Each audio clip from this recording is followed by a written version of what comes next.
Hello, hello, hello. Welcome to another weekly live stream talk on the stream. Welcome, everybody. So let's start the welcome round with Mr. Stephen Healy in England. How are you, Mr. Stephen Healy? I'm fine, thank you, Marco. And welcome to my studio, my new TV studio in Devices. It's good to be here. Thank you so much. Well, I was about to introduce Harper and he left. Okay. So let's, okay, I think he came back. Let's bring, there you go. Chris, how are you? How is Belgium today? Belgium is sunny today and I'm fine and I like to be here. Welcome to everybody. It's sunny in Belgium? Yes. Oh, okay, I have to remove you because here it's raining. Okay, bye. Oh, I'm jealous. And in Scotland, Mr. Peter the Pest.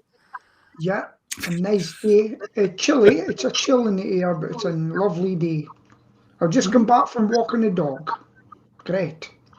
Perfect, perfect. I don't know who's walking who, but okay. And Maria, how is Canada? Let us know. Oh, you're gonna laugh. I woke up to snow. This morning. Oh my God. We have snow. Oh. Yeah, we have snow. I'm looking outside. We have snow. It won't last long, of course, but I mean, we always get it either in March or in April, and sometimes even in May we still get our last snowfall. But up until now, the weather was fantastic and warm and sunny. Nice to see you all. Happy to see you all again. Perfect, perfect. So let's go a little bit to the south and meet our amazing friend Jim in the United States. How are you? I am surprised that we have Stephen Healy with us today. I thought he would be in mourning for the Super League. Oh, No. I'm celebrating, Jim. I'm celebrating.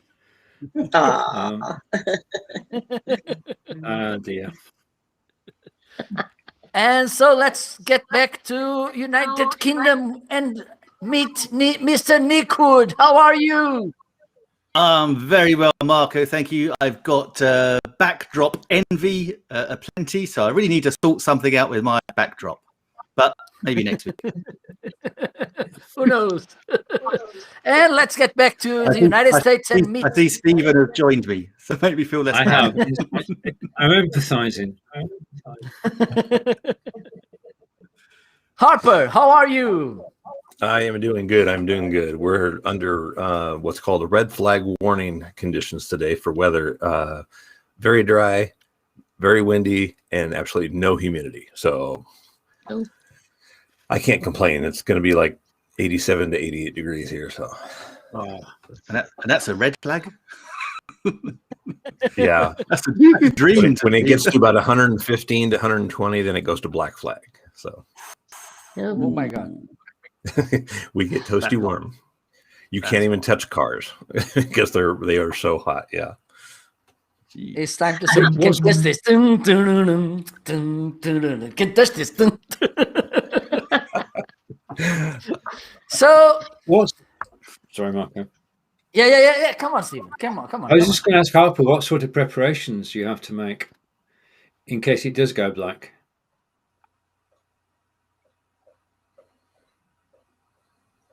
Harper? Okay. What's that? I thought he was talking. Sorry, I thought Stephen was talking to a. Okay, no, I was talking across Marco, but he's let me go anyway. What sort of preparations do you have to make in the event it does go black? Absolutely nothing. Everybody in Arizona pretty much already has to have air conditioning. If you're if your air conditioning goes out, like say, like I rent this house. I've been here for 3 years.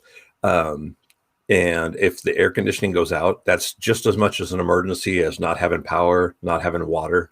And that's the reason why is, and anybody like, I live close to a all senior citizen community. Most of them are what we call snowbirds. They come down in the winter time for the nicer weather down here. And if their AC goes out or anything, it can be a serious health hazard. So it's just as much of an emergency as any other utility. So. But I mean, it still doesn't stop me from drinking my hot coffee, and then I just have to drink a lot of water throughout the day. So. Very good, very good. And so today the topic is talking about goals. And I came up with this idea because yesterday I had a guest talking about goals. And also I made a poll on LinkedIn and someone said, okay, well, this goal thing is not the thing. The thing is to find a meaning for life. And I say, okay, it's it's a nice perspective. Yes, having a meaning for life, but you can do this as a goal, and you can have goals within the search, the pursuit of the meaning of life. I think, and I think today people has to put everything or black or white, and there's no place for other colors. If you are on that side, you can't be at that side. For you to do it well, you should do that the way and not the opposite way, which for me doesn't mean I'm not sure that it's the right way. So I think I came up with this idea for today. Which goal, and let's run our life, which goal we have in mind, if we had any, but somehow it was a goal when we were young, when we were child, because okay. And Chris, I think you want to speak first. So Well, when I was young, I want to be an archaeologist. I had seen the exposition of Tutankhamun in London. Oh, yeah. And that was a marvelous thing. A thing that you couldn't believe when you haven't seen such things before. So I want to be an archaeologist, and now I'm a historian. Thus it is not so far from it. I have done that because when I had to make the choice for doing something, it must be also a living. And at that moment, there were no much places for archaeologists, or you must have the chance to come into a university or something. Now it's otherwise. Now they are demanding archaeologists, but at that moment not. So I have chosen history, because then you go to education. Thus you have a lot more possibilities. But it's not so far from it. Now I have a new goal with Stephen. I have discovered live streaming. It has renewed my life. Perfect. So now let's go to the other lady in the room. Maria, tell us. Well, this is so interesting. Chris, hearing you brings back memories when I was a young girl that I wanted to go to Europe to study music, and I did it. At 10 years old, I decided I was going to go to the Conservatory of Music of Santa Cecilia in Rome, Italy. And I saved my money from when I was 10 years old until I was 21. And I went there, and of course, they have to hear your voice first, and they just choose very few people. And I was the only Canadian they chose. I was the only Canadian there for 9 years. Think about that, how long I was in Europe. Wow. So that was my dream, right? And it's interesting that I write out my goals, and I'm very, I just kind of go towards my goals. And I must say, just like Chris, my newest goal, and because thank you for Stephen, he's going to blush all day today, is because I wanted to be able to live stream. And as I said to Stephen, I'm a real estate investor and landlord, and I wanted to give the real estate community a voice. and we didn't have a voice, and we don't have a voice, because let's face it, to go on television, you have to jump through so many hoops, right? It's who you know. And if you want to get, even be put in the newspaper, whatever else, or invited to a radio show, it's who you know, and it goes around in circles, and they're only going to pick up the big names. Where my focus is on the everyday person, who's the everyday business person or real estate investor who wants to be heard. And I'm very much into advocacy for the landlords and the real estate investors, because we're really going through a very hard time. So streaming, Stephen, coming back to that, and Marco, is the way to get the word across. And so, that's what I'm doing now, is I'm using streaming as getting my word across. And I'm going to be starting another show, Stephen, and it's going to be in touch with an American. And we're going to be talking about what's going on with the landlords and tenants in both countries. So you see, streaming has opened up my world for me. And certainly this group is a lovely group to get to know. So that's my new purpose now. So, because you're guilty of so many crimes, Mr. Stephen Healy. Me? Yes. Well, I just set Let out me guess. to help. When you were a child walking in England streets, Yeah. you were dreaming about being a live streamer, right?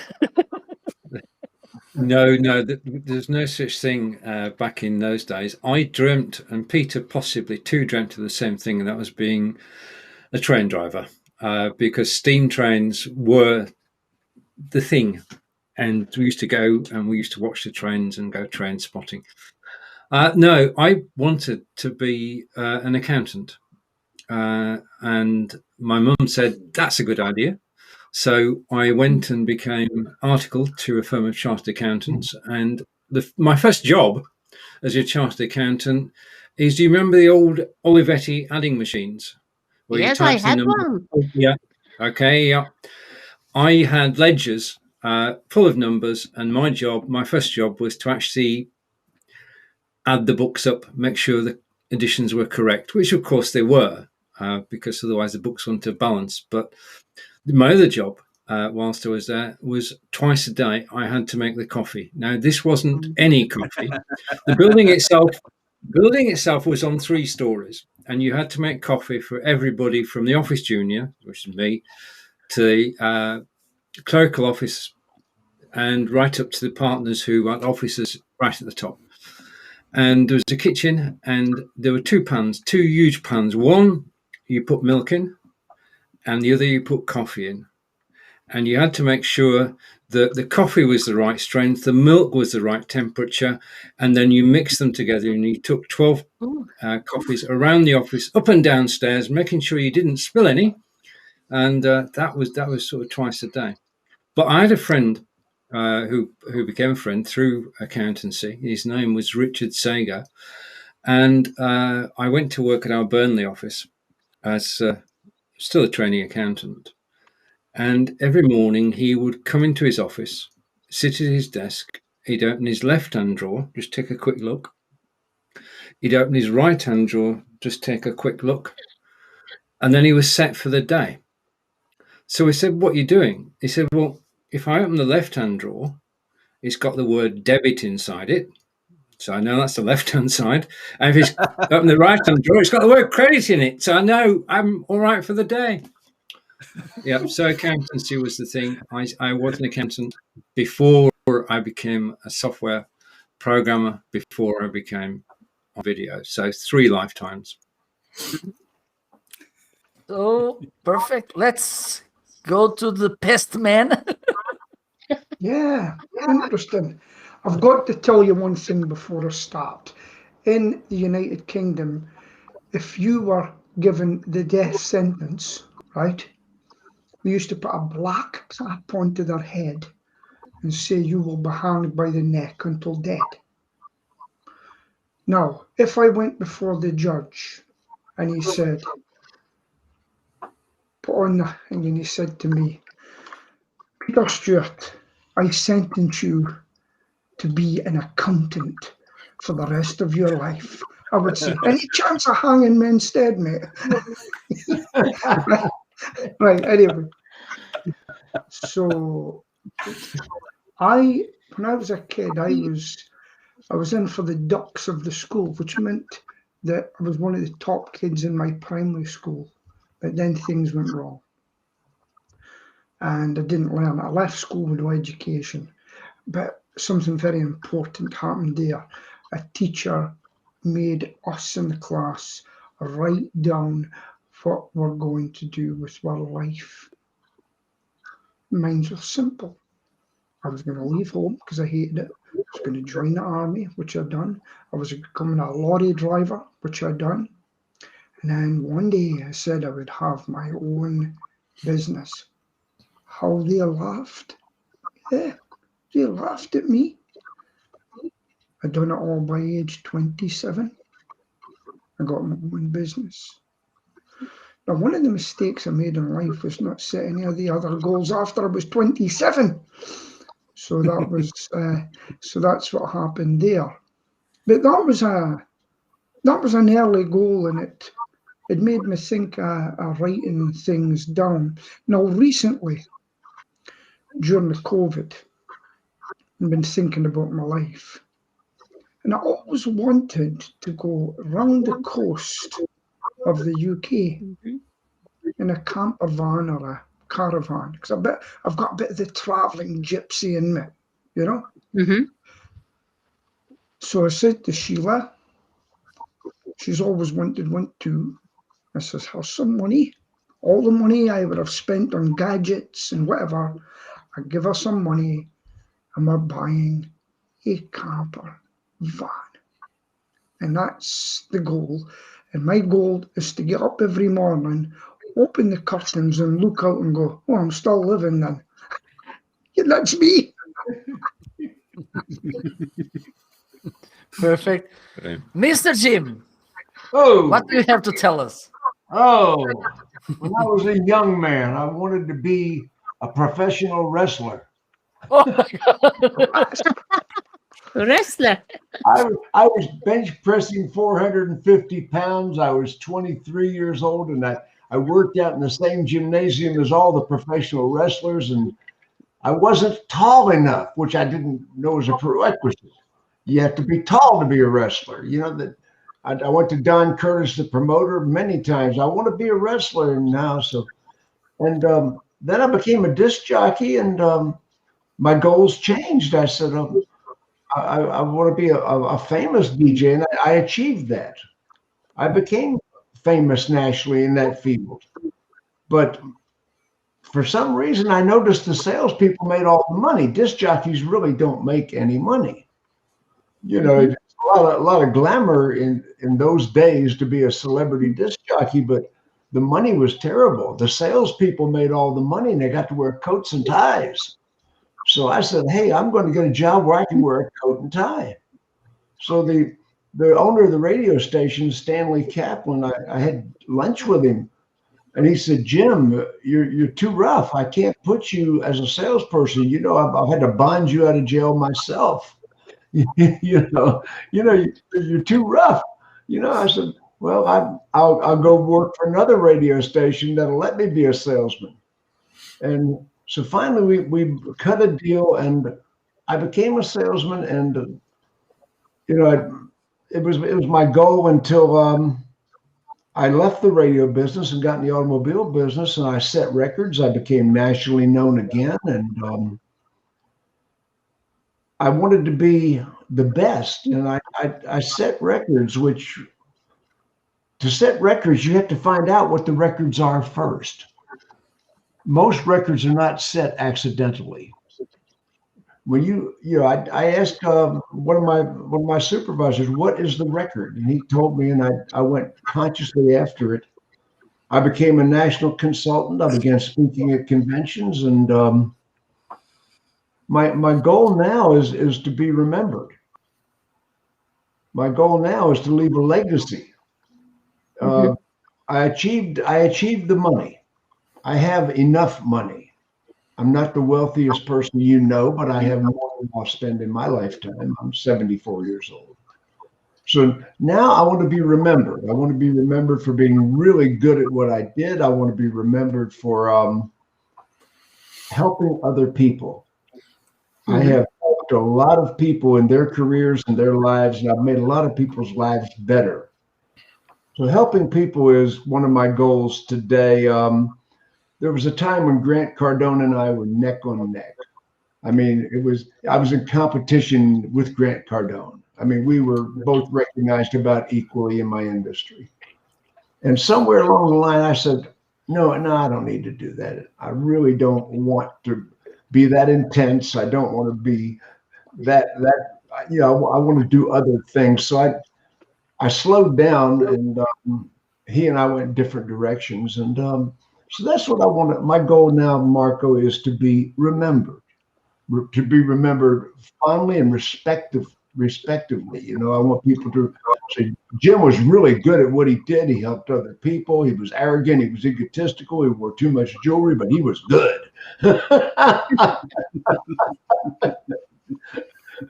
Very He was good. arrogant. He was good. You are. Yeah. Nick, what do you Oh. have to tell about it? Thanks, Marco. Yeah, how do I follow that? Crikey.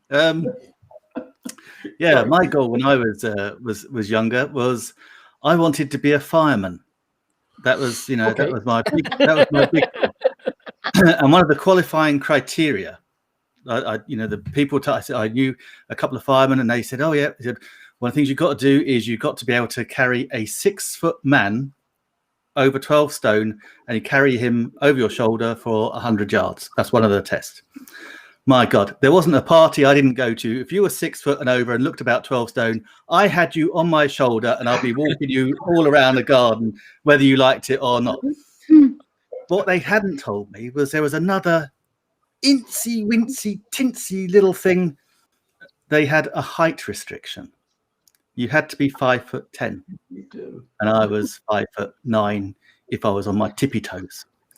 So that was my goal, my big lifetime goal growing up, just wiped away like that. So I also thought I might join the Navy. I thought maybe a service career, Navy.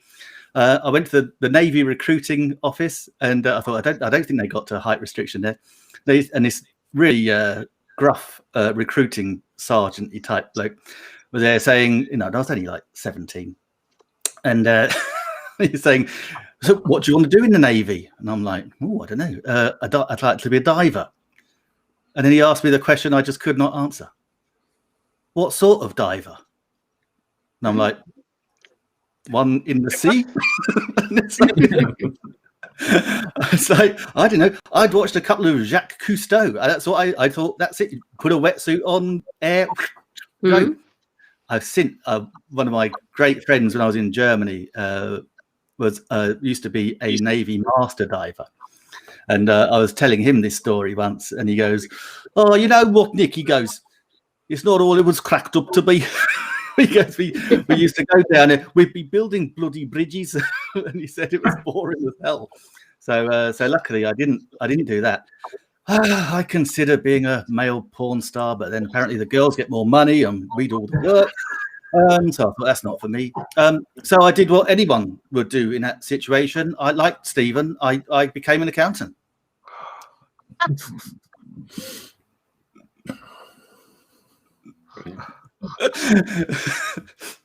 But no one, I promise you, no child ever runs up to their parents and says, "Mummy, Daddy, I want to be an accountant." It's something you fall into because there's bugger all else to do. Your hopes and dreams have been dashed, and you think there might be a bit of money in it at the end. Indeed, it's a steady job. Exactly. There'll always be a need for accountants. Yeah. One beam.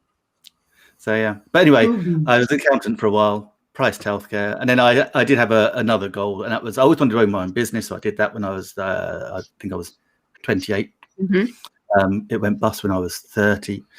But the thing is, with goals, this is a true story.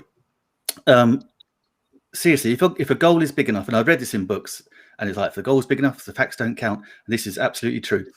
When the business went bust, and I had no money, and my credit cards were like astronomical, I said to my wife, I said, let's go cheer ourselves up. Let's go look at houses. Let's go and see where we might want to go buy and live somewhere. And we went and we saw this beautiful 3-story townhouse on the river. It was like, oh my God, perfect. Went in, had a look around. The sales lady was all excited. And she took us back in the office. And, she said, would you like to buy it? I said, well, I'm seriously considering it. And she said, oh, how much do you earn? So I plucked a figure out of thin air. And she said, oh, brilliant. And she thrust the phone into my hand. And the next thing, I'm talking to the financial advisor. And I'm saying, absolutely, yeah, no problem, can do that. Yeah. Got off the phone. I said, yeah, that's no problem. We'll have that one, plot 47 on the river. There was a new build. And I walked out of there. And my wife said, what on earth have you done? I said, we're now buying that house. Don't worry. And she said, how? I said, don't worry. I will go get a job that pays that money. I'd never earned that money in my life before. But the thing is, I went and I was offered 2 jobs on the same day, both paying more than I'd said I'd earn on that phone call. And actually, we didn't end up buying that house. We then saw an even better house on the river, townhouse, and we bought that one. And that is, if it's that much in your head, it will happen. You will make it happen. Things come into alignment. True story. I mean, we then got divorced, but hey, didn't say it had a happy ending.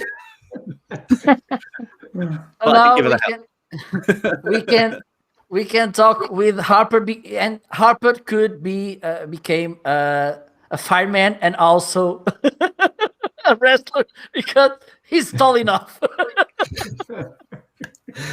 Yeah, I'm a little tall. I had to look it up on how many stones I was. I'm 196 centimeters. I had to translate all this to metric, but 196 centimeters and 17 and a half stones.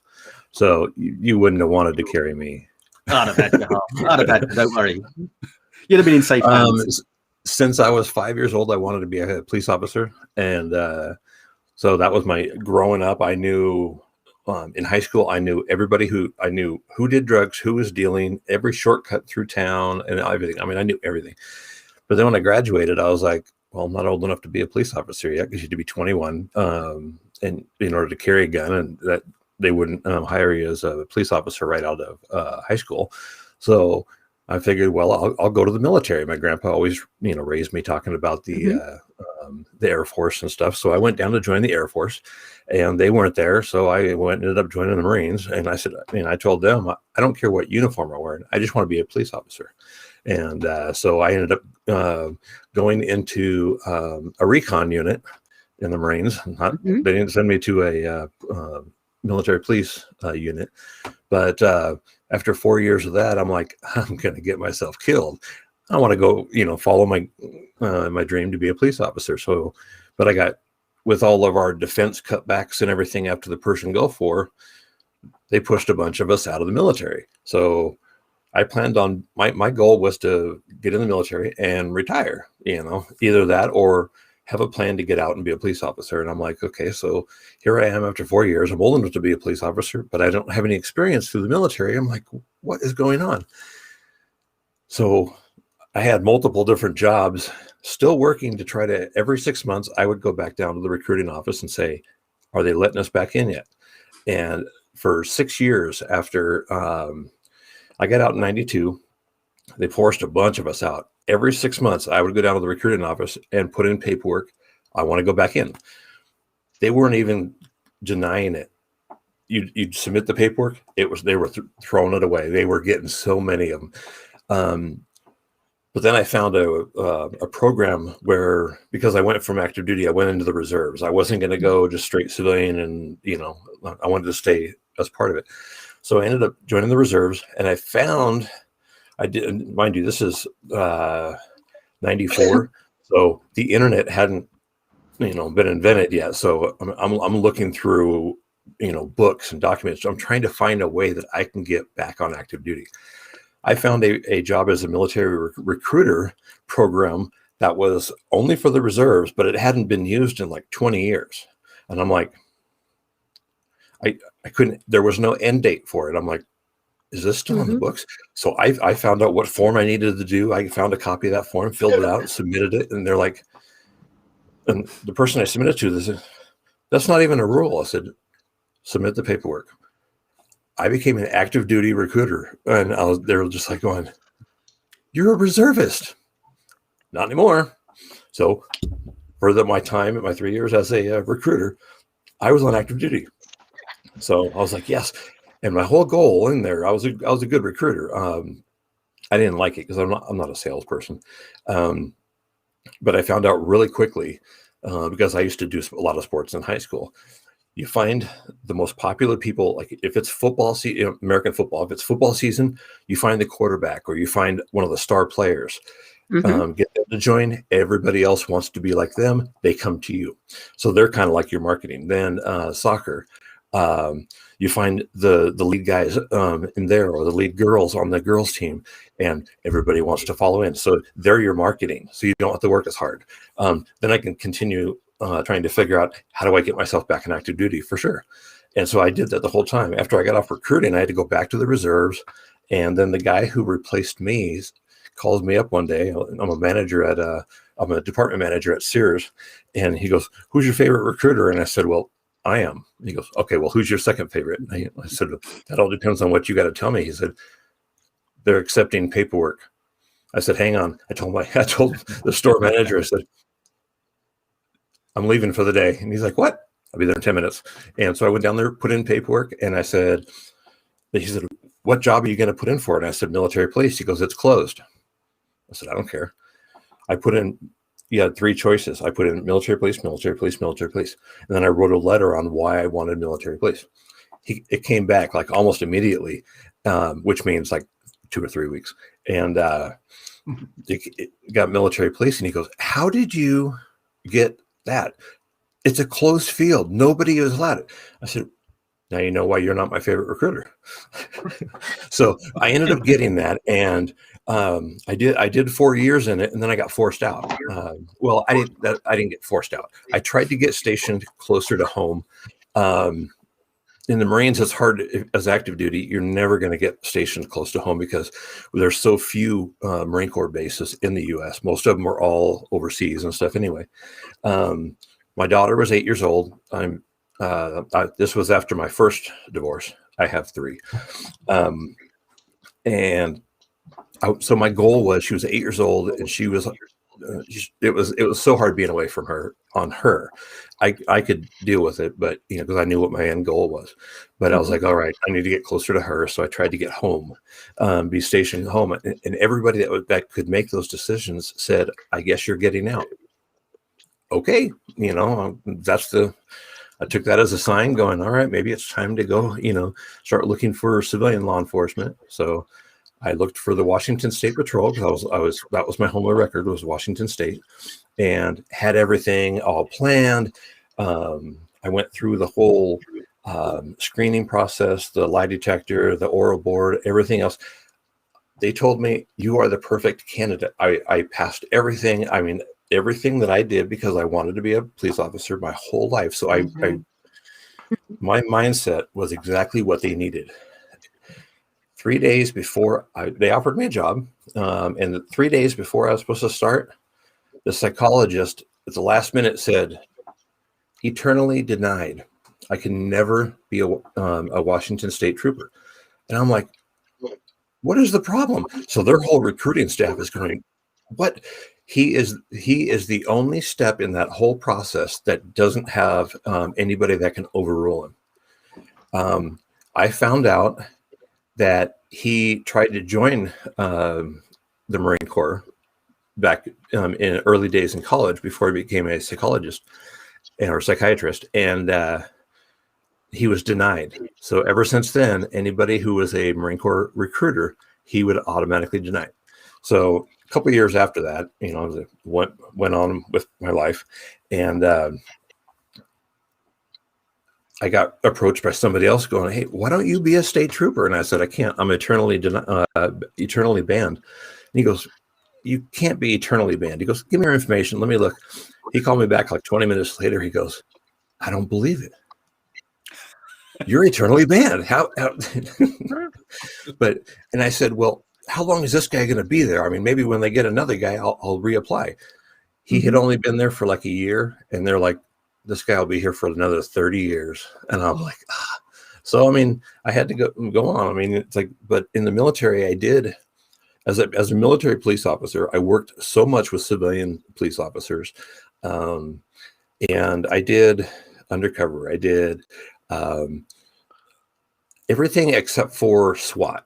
And they were trying to recruit me. If I would have stayed in, I probably would have gone to them because I was a very good marksman. But I mean, I look at it now as going, I accomplished my goal as, hey, Grinder. Hello. I accomplished my childhood goal of being a police officer, and I'm still not done. I mean, I'm 52 now, and I'm in Arizona, but I found out a couple of years ago that Arizona has rangers similar to the Texas Rangers. The only difference is Arizona Rangers are 100% volunteer, not paid, anything else, but they do exactly the same thing. They work side by side with any law enforcement, federal, city, township, anything. We can work with the Border Patrol. We can work with DEA. Anybody who is willing to have us along, they pay for all of our stuff. We're still voluntary, but everything's provided for us, and we can help out. So I mean, that's my goal as of right now, is trying to get on. I just missed the acceptance by one. I'm next on the list. So once they get these guys trained up, then I can do that. And it's one of those, hey, they need somebody for this date. Who's available? Oh, I'll do that. Okay. They put you on. You'll get in uniform, and you have to buy your own uniforms. You use your own gear and everything. So yeah, when I say it's 100% voluntary, it is 100% voluntary, and you're doing it. So, but that's one of those things that I want to be able to do. I mean, I'm medically disabled through the military. I literally have problems from head to toe. So I can't go out and be this as a paid law enforcement officer. I can't do it full time. My knees are shot, all this kind of stuff, but on a part-time basis, I can do this, and I definitely want to help. You guys, I'm sure, have seen all the stuff that's on the news about how much hatred and everything that there is against military or against American police. I'm not done yet. If I can still support these guys and back them up, that's my goal. So, Harper, see if you can get me in. I'm quite willing to wear a big Stetson. I think you might have to live a little closer, though. You might have to move on to the side of the pond. Peter, I don't think you want to do me that. and Nick are too short. Oh, Wow. the one that like me is a Texas Ranger. What a story, Harper. Thank you so much for sharing that. What a great story. You're such a courageous man, and you're still going towards your goal. You're not going to let anything stop you. I hope you've enjoyed life in the meantime, because, sometimes it takes us a little bit longer, right, to get to our goals. But wow, that's a show of courage on your part. I salute you. Well, thank you. Yeah, I found out. I had about a year or so ago. I found out about the Arizona Rangers, and so we live in the information era. So I looked at them. They were started. Arizona was actually part of the American Civil War, but it's that whole part that nobody tells you about unless you're from this region. Arizona and New Mexico were actually supporters of the Confederacy. They weren't listed as it because they weren't states. It was just territory at that time. So California was part of the North, and so they were trying to bring their troops through the area to go and attack Texas.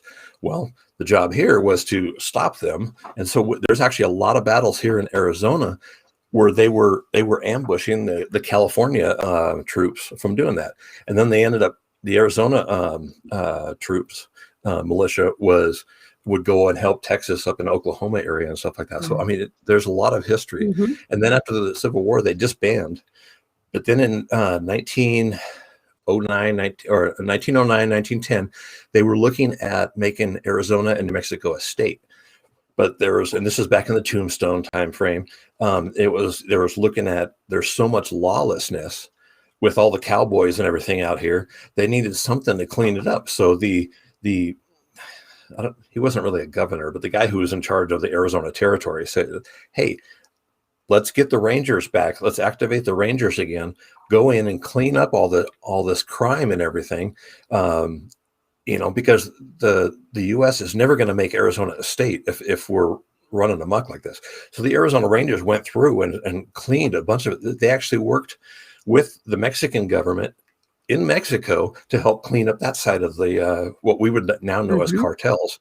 But they were doing all kinds of stuff. And then they disbanded about like, I don't know, I think it was shortly after 1912 when it became a state. They were like, all right, thanks, we got it now.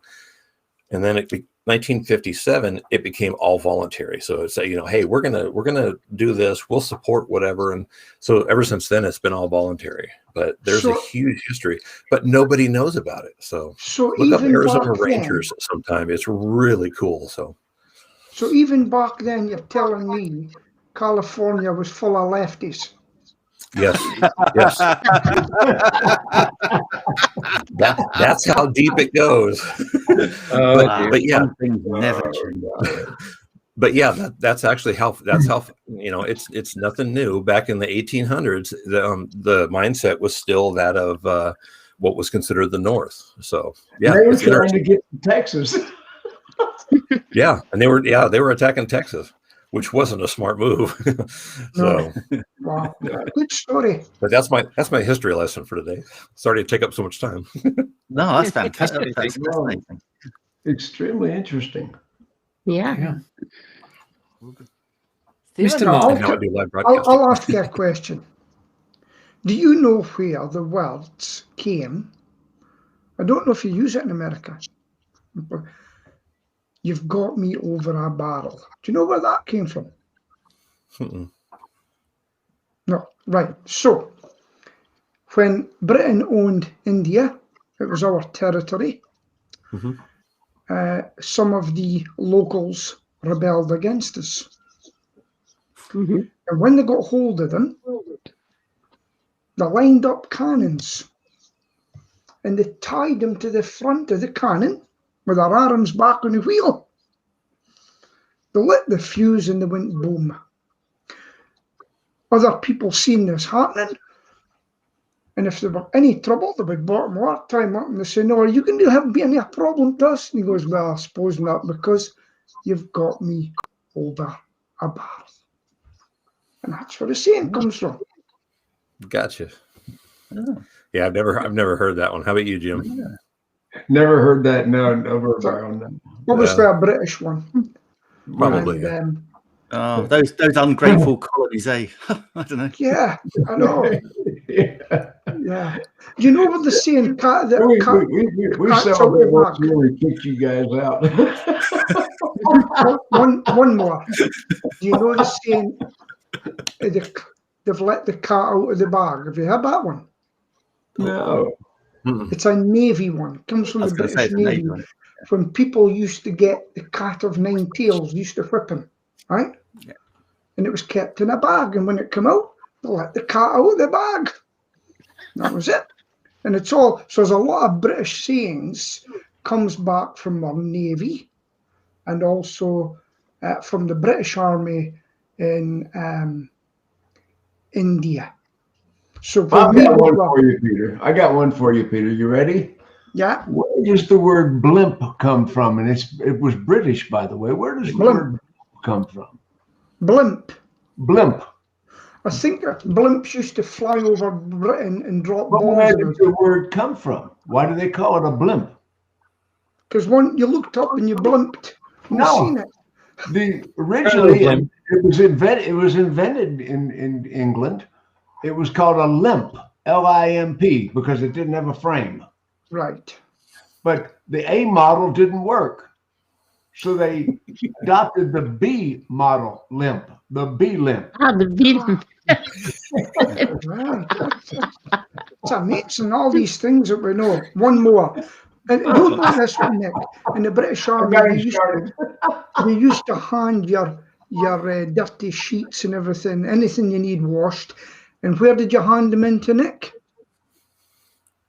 You handed them in to it was called your dobie.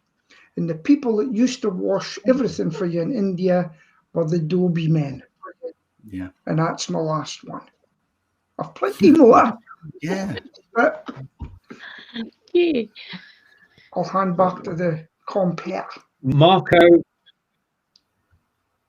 Yes. what were your dreams as a young man? Oh, yeah. Well, I'm still a young man. Yeah, I know. Okay, I'll take that one. Well. I think there are two main dreams I think guys in used to have, which was being a policeman, a fireman, kind of, and also on sports. So, as any average Portuguese boy, I would love to be a football player. That thing that those of you in the other side of the pond call soccer. I don't know why. We don't Because Oh, either. they you- change all you- our words, Marco. You don't call worry. football to a game played with mostly with hands. I don't know the point there. So, and I played. This fireman thing vanished. Meanwhile, I played football, but well, maybe I had some talent, but it was not the thing which moved me. Then at high school, I wanted to be a sports teacher, but then again, I had a problem because my grades before going to high school were not good enough. Who's gonna tell? They were not good enough to go to the sports class. So I went to another science class because at least I could make those main disciplines to go to physical education university. But then I missed 3 years of training sports. And for instance, gymnastics were something that it's hard to tell. I'm just 8 centimeters shorter than Harper. So gymnastic and swimming were not my thing. On for instance, handball, football, volleyball, basketball, I did good, but those not at all, because I didn't have the practice and these things. And then I had some struggle with mathematics and also chemistry, and I had to repeat the year 3 times because of that. And then I said, okay, I cannot go. I don't want to go to this course because it's a 5-year course and I want to finish fastly. So I went to those 3-year course at university college, and I was looking. And one given day, I was walking around in the street, and I said, "Oh, I love this thing of publicity." And okay, let me see, because we had, by those days, we had a book where there all the courses in the whole public universities in Portugal were listed. And let me see something related to publicity. And then I found marketing in Oporto, which is close from here. Okay, let me apply. So my first option was chemical engineering. The second one was marketing. Then it was biological engineering, and the other was kind of related also to engineering. And I went to the second option, marketing, but it was, I think, okay, let me see. But I had a problem because I didn't have any business background. Those economics, mathematics was not my thing, because I think the thing I mentioned before was not my thing. Economic accountability also. Well, it was, and if you put together this lack of knowledge and the lack of going to classes, you see the mix you have here. But meanwhile, I went to some classes, yes, and I think, okay, this marketing thing may be my thing. And I loved some classes, but okay, I was not doing well, and I made a kind of internship in my father's company, working in the buildings, okay, painting buildings and this kind of stuff. 2 years to put things together and to figure out, okay, I don't like the song say, I don't belong here. And then I want to finish my degree. I finished those 3 years, okay. I had, by those days, it was a bachelor degree or something. I don't know if you have the same thing there. And then I had to make 2 more years to make the degree. And so I made it. It's funny because I took 1 year to make the first year, 1 year to make the third year, the fourth year, 1 year, the fifth year, 1 year, and the second year, 6. Funny thing. And then I came to this. My profession when I started studying didn't exist yet. So, and yes, I think I found my element. And yes, I love what I do. I love the fact that I can engage with people from everywhere. I love the fact that even though, and I talk about this all the time, I live in a village which has fewer people than my average social media following. And yes, I've been meeting amazing people. Some of them are here around me, and yes, I think it's one of the good things. Even though social media, internet has some bad sides, yes, it has. Most of them due to human bad sides. It's not within the platform; it's within the users.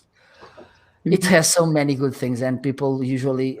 And a few years ago, they kind of laugh at me. What are you doing? You want to become a TV star and everything? No, I'm trying to build my thing. And one of the things, like Mr. Jim said, is building my legacy. And because, for instance. My sister, she's very, very entrepreneurial. She's making, well, even though she's not a freelancer, she works for other people. But for instance, at home, she's always doing things, remodeling the house. She knows how to. Oh my God! Well, she made things. And my mother said, okay, look at your sister. Look how many things she built. And I say, okay, look how many. I'm not saying this because she doesn't understand. But for instance, look how amazing people I met. Look how many content, how many videos I made to help people. It's kind of different. But yes, I think. And this will lead us to okay, we have 5 minutes. So maybe this could be a reflection if Mr. Steven allows us to send the next challenge, next topic for the next week. This will lead to that was supposed to be the second question today. Did you have any goal which once you achieve it, you thought was not that important? I think I overrated this thing. Okay, so because Ziegler, for instance, somehow nailed it for a while. So this would be if Mr. Steven allows us to talk about. I'm open, no worries. But yes, I don't know if someone wants to share final thoughts, or otherwise we can ask Peter to sing. I had a victory this week. I had a victory. Hey, listen, I've had an invite onto a famous show to sing. I'll let you know. I had a Jim? victory this week, big victory. Right? I wrote an article in the magazine that I write for a month ago, and I really mentioned this one company, and I disagreed vehemently with their concept, and they called me and they said I was wrong and I shouldn't be criticizing this company. So they had a video with me, and we debated their concept and my concept. Well, they're coming down to Atlanta on May 6th and 7th, and they're paying me a high 5 digits to consult with them. That's good. Nice. It shows Nice. you that, Well done. yeah. So But- next week dinner will be at Tim's house. Come on. Champagne and lobster. Come on. No, talking Peter, I about don't have any rats, though. Sorry. no, talking about time. Oh. Have you ever heard the saying?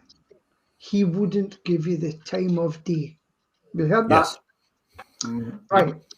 There's a You told place us called that. Banff in Scotland, and there's one in Canada. You Banff, told us and last across, week. and across the road. Did I tell you that one? Yes. All right, okay. Well, I won't bother with that one. The clock didn't face the side. Before. Right, what other one can I tell you then? Okay, I've nothing else. I want to know what you guys in the States did to our words. So we got colour, COLOUR, and you dropped the U. What's all that about? It's not about you. It's about us. Yeah, and another one that gets me is, well, we say aluminium. Oh, yeah. Aluminum. Aluminum. Aluminum. Kind of words out to save our language. Aluminum. Jaguar. We don't speak Jaguar, English. yeah. We speak American. Although I prefer your version of Jaguar. I'll be honest. You can have that one. This Jaguar. this is a good topic because very often I listen from people from Brazil saying to me, "Well, you speak and you write so well Portuguese. How is that?" And I think, look, let's make us a thinking here, okay? Let's put our heads together. You know, I'm Portuguese. I live in Portugal. Do you think that this could have any relation with the language being Portuguese? I think Somehow this could be related. Marco, when I was younger, I was traveling around Europe and I got mistaken for being German all the time. And this guy don't was know on why. a back train and he was chatting away and I just was ignoring him. And there's lots of people on there. And eventually he sort of says to me, he goes, what are you, oh, you don't really understand me. When I said, well, I understand you perfectly well. He went, you're English. I said, of course I'm bloody English. It's like, That's another funny story because, as I mentioned, yes. sorry, Marco, can I just say one thing? As a Yes, football absolutely. fan and a mad Tottenham fan, I just want to tell the world, I think we are all delighted that we sacked Jose Mourinho. I don't care if we never win another game all season. We got rid of the negative manager. Yay! Okay, you know from where that's what it he said. is? Yes, Sorry? it is. Okay. Do you know from where Jose Mourinho is? I know he's from Portugal. That's nothing Okay, against so Portuguese. so Just kidding. you will get banned as Harper. You're eternally banned. Eternally Only the banned. one Portugueser. The other Portuguesers I love. Yeah, he's and I mentioned before. I think when he started rising, somehow I predicted he will end this way because he has aggressive discuss, and so it's good when you're winning, but when you start losing, people will remind you, do you remember? And they will look at you, okay, maybe you should be a little bit more Yeah. humble. Oh, And that's No, the point. But getting back to funny stories. For instance, when I go to London, even though I think I'm the normal Portuguese, I'm dark hair, dark skin, I'm a little taller than Portuguese average. So in Lisbon, in those touristic places, people approach me talking English. Well, do you want? And I say in very polite Portuguese words.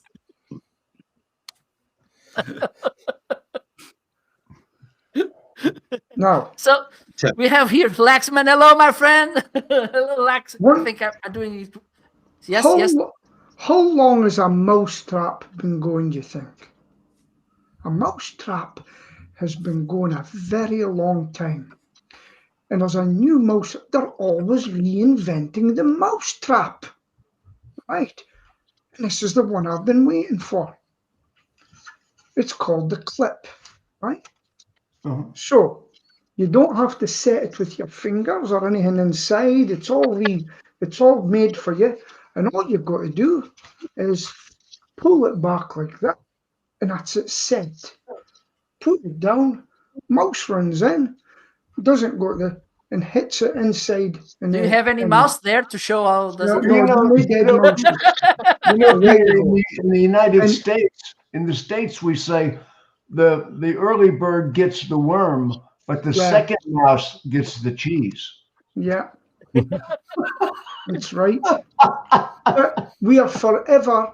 I'm waiting for a company called Victor. You've obviously heard of Victor, have you? Over in America. And they're inventing a new trap that lets me know when it goes off to my mobile phone. That's the technology. Hey, where's John Upton today? He's usually giving me a hard time. It's a beautiful day, Peter. He will be out at the allotment gardening. And Laxman has asked, can we say his name? So Laxman Kanoja. We've attempted to pronounce your name. It's always difficult. Laxman Kanoja. Right. Where are you from? Well, tell us where you're from. That'll be good. Laxman, let us know. Yeah. By the way, now when was Peter was showing this mousetrap, he reminded me about some. Namaste. He reminded me those people on Amazon Live showing. So you see, you can do this with this product and do this. It's an idea. Let me throw you the challenge. In the next show in my house will be on Amazon Live. But for doing so, I need all of you to bring at least one book suggestion. Okay, you have to send me before the show starts. If could be one day before would be good. One book, one movie, and a music album. Is that okay? Okay. Yeah. Yep. Okay, perfect. So, Mr. Steven, time to make the wrap up, if you don't mind. I don't mind at all, sir. I'm willing to do that. So, next time we are live will be next Wednesday, 12 p.m. Eastern, 5 p.m. in the UK, 6 p.m. in Belgium. And it will be Chris, Peter, Marco, Maria, Jim, Nick, and Harper. And we'll be back. We'll be telling more stories. We look forward to seeing you then. And from all of us around the globe, bye for now. Bye-bye. Bye.